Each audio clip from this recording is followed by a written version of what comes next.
Be ready. 5 seconds. Start.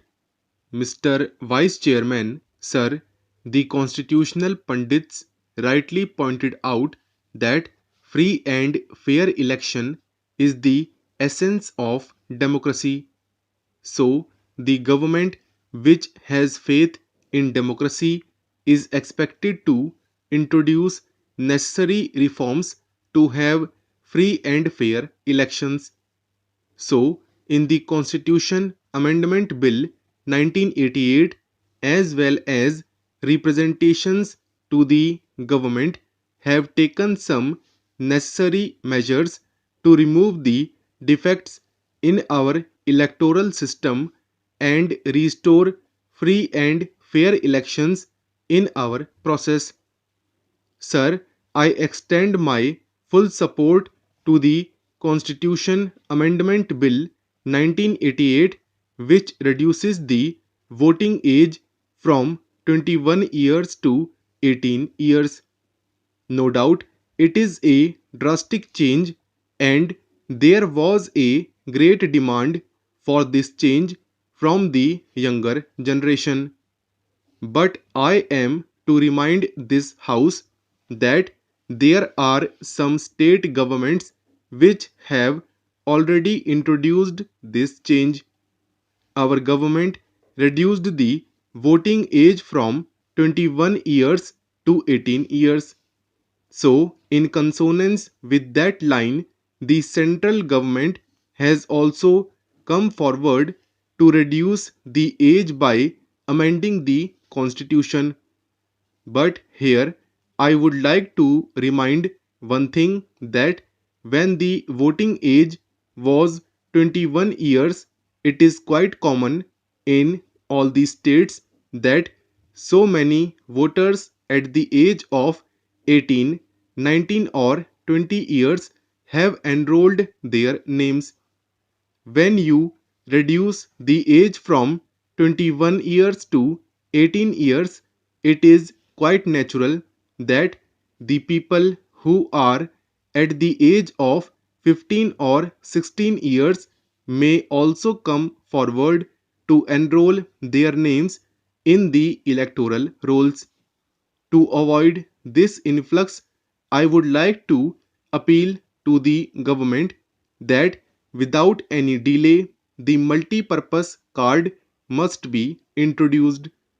I am glad that the government has given an assurance to introduce the identity card system. It is in the right direction.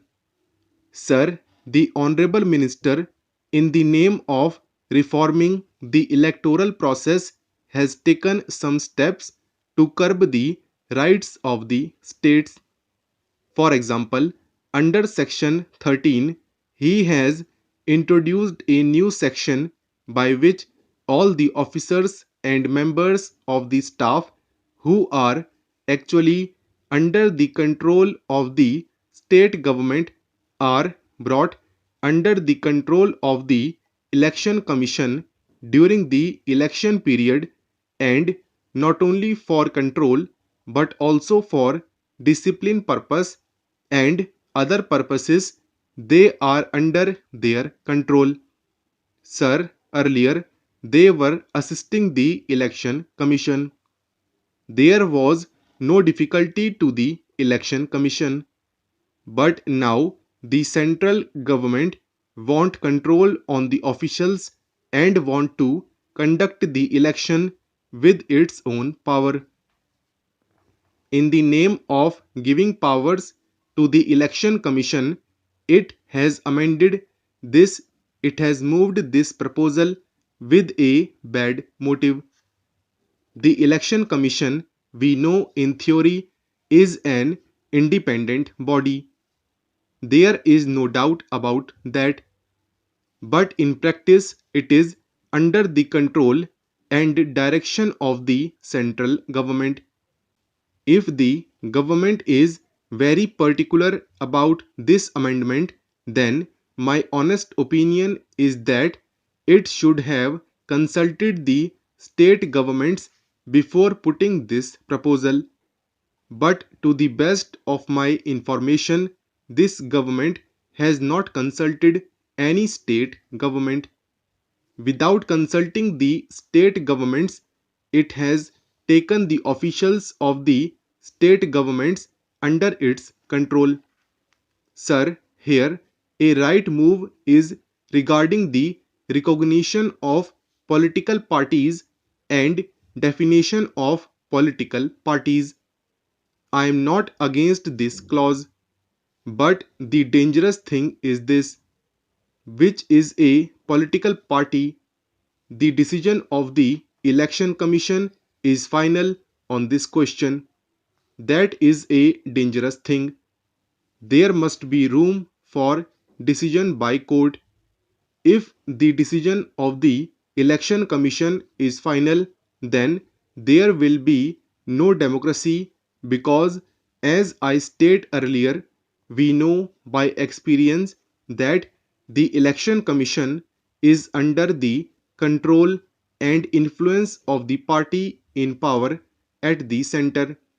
This bill has included some more offences to disqualify a candidate from contesting elections. In principle, I am not against this, but is it necessary? Why should we enlarge the number of grounds?